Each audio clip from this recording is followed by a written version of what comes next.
గురునాథం గారు ఏంటి ఎక్కడ చూసినా రప్ప రప్ప అంటున్నారు. తెలంగాణలో కావచ్చు, ఇటు ఆంధ్రాలో కావచ్చు. రఫా రఫా అయిందా? నీ తిక్క తిన్న కుదిరిందా జగన్మోహన్ రెడ్డి? రఫా రఫా ఏంది నువ్వు అసలు? రఫా రఫా జగన్మోహన్ రెడ్డి నోట్లో ఆ భాష రావచ్చా? అది ఈ రోజున ట్రెండ్గా మారింది. ఆ ట్రెండ్ సెట్ను సెట్ చేసింది ఎవరు? నువ్వే కదా. అసలు నీకు జ్ఞానం, బుద్ధి, బుర్ర, ఇనిత జ్ఞానం, నువ్వు కొంచెం మానవీయ కోణం అసలు ఎక్కడున్నాయి నీకు చెప్పు? వాళ్ళెవరో పిల్లకాయలు బోర్డులు పెట్టారు అన్నావు, బాగుంది. వాళ్ళు తెలుగుదేశం వాళ్ళు అన్నావు, సరే తెలుగుదేశం వాళ్ళే ఇట్లా నాకు అనుకూలంగా పెట్టారని అన్నావు. ఏం పెట్టారు వాళ్ళు? అసలు నీ కోవట్లు వాళ్ళంతా. వాళ్ళందరినీ కొంతమంది తెలుగుదేశం పార్టీలో సభ్యత్వాలు చేర్పించి నువ్వు ఎన్నైనా చేయగలవు కదా. ఆ రఫా రఫా అనేది ఎక్కడ? పోలేరమ్మ జాతరలో ఏట పొట్టేళ్ళని తలలను నరికి మిమ్మల్ని కూడా నరుకుతామనేటువంటి భావం వచ్చే విధంగా మాట్లాడటం అది ప్రజాస్వామ్యయుతంగా అది మంచిది కాదు కదా. నేను రాజకీయంగా భూస్థాపితం చేయటం బట్టి ఖాయం. అంటే తప్పేముంది, సినిమాలో డైలాగ్ చెప్తే దానికేం తప్పేముంది అనేసి అయితే కూడా ఆయన మాట్లాడుతున్నారు. మంచిదే కదా. ఓకే, సినిమాలో మాట మాట్లాడినప్పుడు దాని అర్థం ఎవరికి వర్తిస్తుంది అనేది కూడా నువ్వు సెన్స్ పెట్టాలి కదా. తప్పేముందని అంటే దేనికైనా తప్పేమి లేదు మాట్లాడటానికి. ఏది పడితే అది మాట ఎదుటివాడికి ఇబ్బంది కలగకుండా విధంగా ప్రజాస్వామ్యంలో భాష స్వేచ్ఛని ఉపయోగించవచ్చు, తప్పేం లేదు. ఈ రోజున రఫా రఫా ఏమైంది? నీ కారు కింద సింగయ్య అనేటువంటి వ్యక్తి రోల్ అవుతున్నా కూడా నీ టైర్ కింద పడి నీకు తెలియలేదంటే, నువ్వు గమనించలేదని అంటే నీ దగ్గర మానవీయ కోణం ఏముంది? చాలా మంది ఫేక్ వీడియో అంటున్నారు, మార్ఫింగ్ చేశారు, లేదంటే ఆర్టిఫిషియల్ ఇంటెలిజెన్స్ AI వీడియో అని చెప్తున్నారు. మార్ఫింగ్ చేశారనేది అది ఫోరెన్సిక్ ల్యాబ్లో ఆ టెక్నికల్కి సంబంధించినటువంటి సైబర్ సిస్టంలో ఏదో ఒకటి ఆ సిస్టంలో తేలుద్ది కదా. సరే, ఇవాళ తాత్కాలికంగా పెట్టారు, రేపు మరి ఏ విధంగా ఉండాలా? రేపు కేసు నిలబడాలి కదా. అంత పిచ్చోళ్ళేం కాదు కదా. ఒకవేళ గవర్నమెంటే కనుక ఆ విధమైనటువంటి కోణంలో సరే ఒకటి అనుకుందామండి. ఇక్కడ మొదట పోలీసు వాళ్ళు ఏం చేశారు, ఏం చెప్పారు? అది అవినాష్ కారు టైర్ కింద పడి చనిపోయారని చెప్పారు ఫస్ట్ చూడటం వల్ల. తర్వాత ఒక రోజంతా మీరు అవి బయటికి రానికుండా చేశారు. వైఎస్ఆర్సీపీ వాళ్ళు అక్కడ మేనేజ్ చేయడం కోసం చేశారు. నెక్స్ట్ డే ఎప్పుడైతే ట్రోల్ అయిందో డెఫినెట్గా దాన్ని పరిగణలో తీసుకున్న తర్వాత అన్నీ క్లియర్గా కనపడతా ఉన్నాయి. అంటే వాంటల్ని ఏమి ప్రభుత్వం వీళ్ళ మీద బనాయించాలనుకోలేదు. మొదటి రోజు చూశారు కదా. తర్వాత ఇన్వెస్టిగేషన్ నేపథ్యంలో బయటపడినటువంటి ప్రూఫ్ల మీద జగన్మోహన్ రెడ్డి గారిని కూడా కేసులో పెట్టడం జరిగింది. కారు డ్రైవర్ పైన కేసు పెట్టాలి, కానీ జగన్మోహన్ రెడ్డి అలా కారులో ఎంతమంది ఉంటే అంతమంది మీద కేసు పెట్టేస్తారని చెప్పేసి మరొక ప్రశ్న రేజ్ అవుతుంది. ఇక్కడ కరెక్ట్, మంచి పాయింట్ అడిగారు మీరు. ఈ పాయింట్ ఎందుకనంటే యాక్సిడెంటల్గా జరిగిందనుకో, నిజంగానే డ్రైవర్ మీదే పెట్టాలి మన మోటార్ వెహికల్ చట్టం ప్రకారం. ఇక్కడ వాంటల్ని జరిగినట్టుగా కనపడతా ఉంది.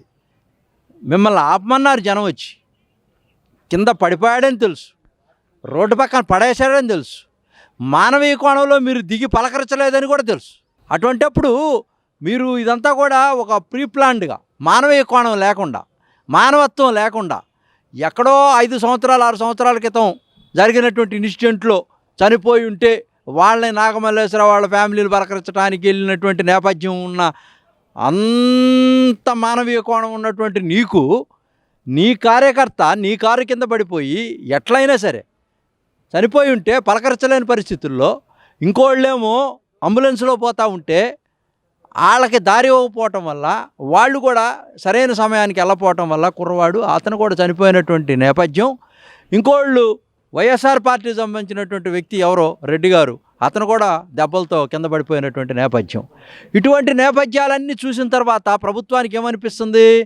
వాంటన్లీ you are a committed crime, habitual criminal. దాన్ని బట్టి ఏమనిపిస్తుంది?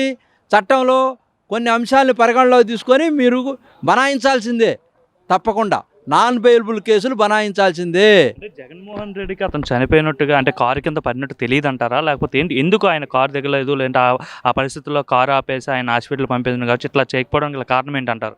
అతను హల్చల్ చేయాలండి. ఇవన్నీ పెద్ద చిన్న అంశాలు ఇవన్నీ కూడా. అవన్నీ ఆయన ముందు అది కాదు.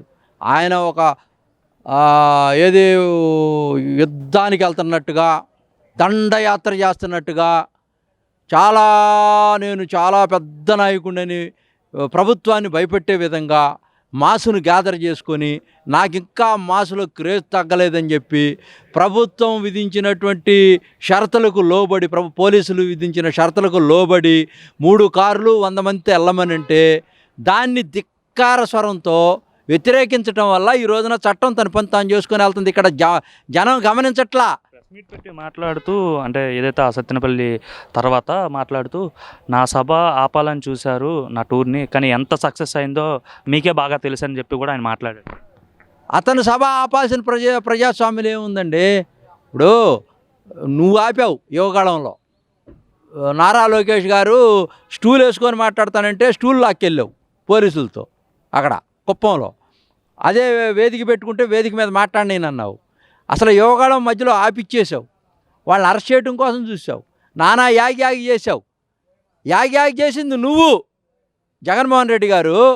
ఇప్పుడు ప్రజాస్వామ్యంలో ఇప్పుడు నువ్వు 7-8 మీటింగులకు వెళ్ళావు. నువ్వు దొంగలు పలకరించడానికి వెళ్తున్నావు, రౌడీలు పలకరించడానికి వెళ్తున్నావు, రేపు చేసిన వాళ్ళు పలకరించడానికి వెళ్తున్నావు, మర్డర్లు చేసిన వాళ్ళు పలకరించడానికి వెళ్తున్నావు. అంటే దీని యొక్క ఉద్దేశం ఏంటి? ప్రజాస్వామ్యంలో వీళ్ళందరినీ కూడా నువ్వు రౌడీ మూకల్ని, ఈ బెగ్గరగాళ్ళని, ఈ యొక్క సాంఘిక అరాచక శక్తుల్ని నువ్వు ప్రోత్సహిస్తావని అన్నమాట. అంటే ఈ రాష్ట్రం అంతా కూడా నాశనం అయిపోవాలి. మేము ఒక్కటే అండి, ఎన్డీఏ ఏర్పడిన తర్వాత బ్రహ్మాండమైనటువంటి పరిపాలన ఇస్తూ ఉంటే నువ్వు డైవర్షన్ పాలిటిక్స్లో ఈ తగాదలన్నీ పెట్టి శాంతి భద్రతలకు విఘాతం కలిగించి రాష్ట్రంలో రోజు అభివృద్ధి సంక్షేమం మీద కాన్సన్ట్రేషన్ చేయనీయకుండా డైవర్ట్ చేసి నువ్వు నీ బలాన్ని నిరూపించుకోవటం కోసం ప్రజల్ని కూడా మభ్యపెడుతూ దొంగ నాటకాలు ఆడుతున్నటువంటి జగన్మోహన్ రెడ్డి, నీ నైజం మార్చుకో. అంటే మరోవైపు ఆయనకి జగన్మోహన్ రెడ్డి లేఖ కూడా రాశారు చంద్రబాబు నాయుడుకి, కేవలం రాజకీయం చేస్తున్నాడు ఈ ఘటన అనేసి అయితే ఆయన మాట్లాడుతున్నాడు. కనీస బందోబస్తు నాకు కల్పించుంటే ఈ పరిస్థితి వచ్చేదా అని చెప్పి కూడా ఆయన ప్రశ్నిస్తున్నాడు. ఈ రోజున కోర్టులో కూడా వేశాడు పిల్లు. ఏంటి?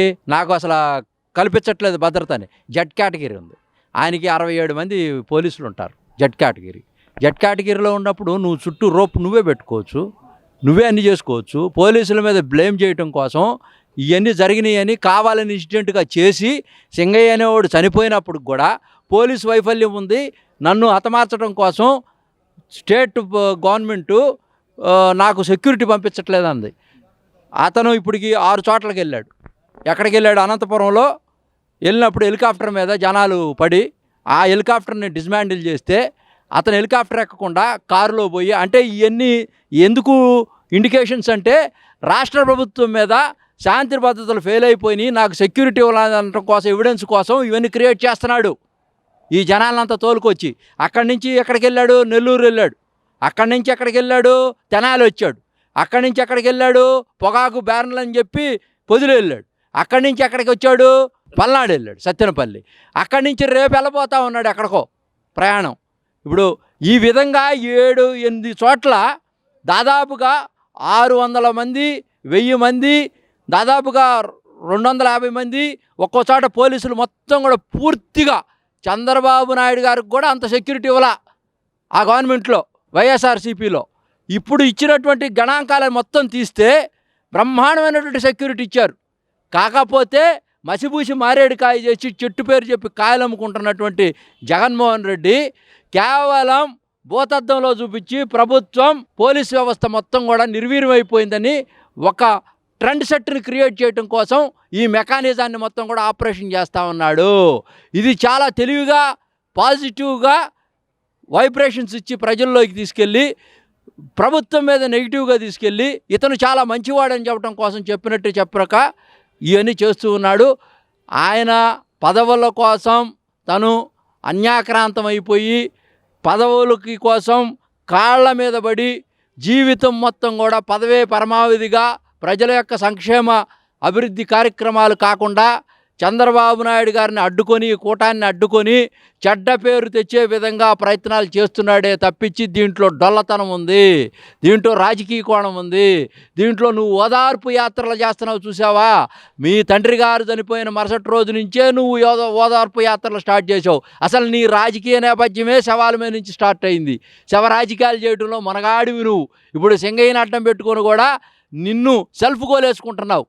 రాజకీయాల్లో జగన్మోహన్ రెడ్డి గారు హత్యలుండవు, అన్నీ ఆత్మహత్యలే. చూసావా, నీ తాడేపల్లి ఫార్చ్యూన్ కార్ని సీజ్ చేసేదాకా వచ్చింది. నీ ఇంటి గుమ్మం వైపు చూస్తూ ఉంది ప్రభుత్వం మొత్తం కూడా. మరోవైపు రెడ్ బుక్ రాజ్యాంగం తాడేపల్లి జగన్మోహన్ రెడ్డి ఇంటి వరకు వచ్చిందని చెప్తున్నారు. ఎందుకంటే మీరు అన్నట్టుగానే ఆ కార్ను, ఫార్చునర్ కార్, బుల్లెట్ ప్రూఫ్ వాహనాన్ని కూడా సీజ్ చేసిన పరిస్థితి. అవునండి, చట్టం ఎవరికి అతీతులు కాదు కదా. చట్టంలో ఎవరు అతీతులు కాదండి. భారతదేశానికి సంబంధించినటువంటి ఇందిరాగాంధీ గారినే లోన పెట్టారు, ప్రధానమంత్రినే లోన పెట్టారు, లల్లూ ప్రసాద్ యాదవ్ లోన పెట్టారు, మధు కోడాన్ని లోన పెట్టారు, చాలామందిని జైలు చేశారు. అవినీతి ఉంటే తప్పకుండా దాని మీద నిఘా వేసి సిట్టోళ్ళు తేల్చిన నేపథ్యంలో తప్పకుండా నువ్వు అదొకటే కాదు, ముడుపులు ఇప్పుడు మన దీంట్లో సారాయి ముడుపుల్లో కూడా, బ్రాంతి ముడుపుల్లో కూడా నీ వైపే చూస్తుంది, తాడేపల్లి వైపే చూస్తూ ఉంది. ఇవన్నిటిని కూడా మసిపూసి మారేడుకాయ చేసి ఈ కేసుల్లో నేను లేనని చెప్పి ప్రజల యొక్క మనసుని పక్కదారి పట్టించడం కోసం ఈ వేషాలు వేస్తూ ఉన్నాడు, ఈ పిట్ట కథలు చెప్తా ఉన్నాడు, ఆగమాగం చేస్తూ ఉన్నాడు, డంబాచారాలు కొడతా ఉన్నాడు, జనాలందరిని కూడా పిచ్చోళ్ళు చేయడం కోసం ప్రయత్నం చేస్తూ ఉన్నాడు. ఆ బ్లూ మీడియా ఒకటి ఉందో చూసావా, దాంట్లో వడ్డించి కొమ్మినేని శ్రీనివాసరావు గారిని, కృష్ణరాజు లాంటి వీళ్ళందరినీ కూడా దారుణంగా లోనకు పంపించి అసలు అతనితో ఉండేవాళ్ళంతా కూడా జైళ్ళు పట్టేటట్టుగా లేవు. అసలు ఎక్కడ చూసినా షెల్ కంపెనీలు, డల్ కంపెనీలు, అసలు ఆ కంపెనీలు ఏందో అసలు ఎవరికి అర్థం కావట్లా. ఈ ఎప్పుడో 2009 దగ్గర నుంచి ముందు నుంచే ప్రాక్టీస్లో ఉన్నాడు జగన్మోహన్ రెడ్డి గారు. ఈ షెల్ కంపెనీలు, డల్ కంపెనీలు, క్రిట్పోకో కేసులన్నీ కూడా ఇతనికి అలవాటైపోయింది. ఎవరు పట్టుకోలేరు అనుకున్నారు, మొత్తం డొంకంతా కదులుతాం తీగలాగితే. వీళ్ళంతా దొంగలకు దొంగలు, దొంగ అంటే దొంగ అని ముందుకెళ్తా ఉన్నారు. ఖబర్దార్, మిమ్మల్ని ఈ రాష్ట్రంలో భూస్థాపితం చేస్తాం, డిస్మాంటిల్ చేస్తాం, పార్టీ ఉండకుండా చేసేస్తాం, జెండా కూడా పీక్కొని వెళ్ళిపోవాల్సిందే. ఇక నీకు ఏమీ లేదు ఈ రాష్ట్రంలో.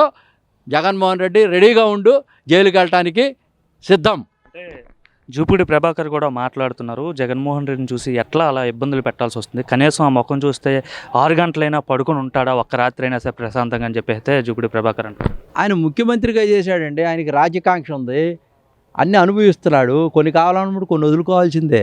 నిద్రపోతారా ఏంటి? మోడీ గారు 3 గంటలే నిద్రపోతున్నాడు. అంటే ఆయన ఏం క్రిమినల్ కాదు. క్రిమినల్ పనులు చేస్తే నిద్ర ఎట్ట వస్తుందండి? ఇప్పుడు మేము ఉన్నాం, హాయిగా నిద్రపోతున్నాం. ఎందుకు? ప్రజాస్వామ్యంలో చంద్రబాబు నాయుడు గారు కరెక్ట్గా నిద్రపోతాడు, హాయిగా ఫ్రెష్గా ఉంటాడు, లెగుస్తాడు, పని చేసుకొని వెళ్తాడు. టెన్షన్ ఎందుకు ఉంటుంది? అందరికి లేనటువంటి టెన్షను నీకెందుకు వస్తుంది టెన్షను? అంటే because you are a criminal, habitual criminal. It's a beauty of the డెమోక్రసీలో హ్యాబిచువల్ క్రిమినల్స్కి తావెక్కడుంది?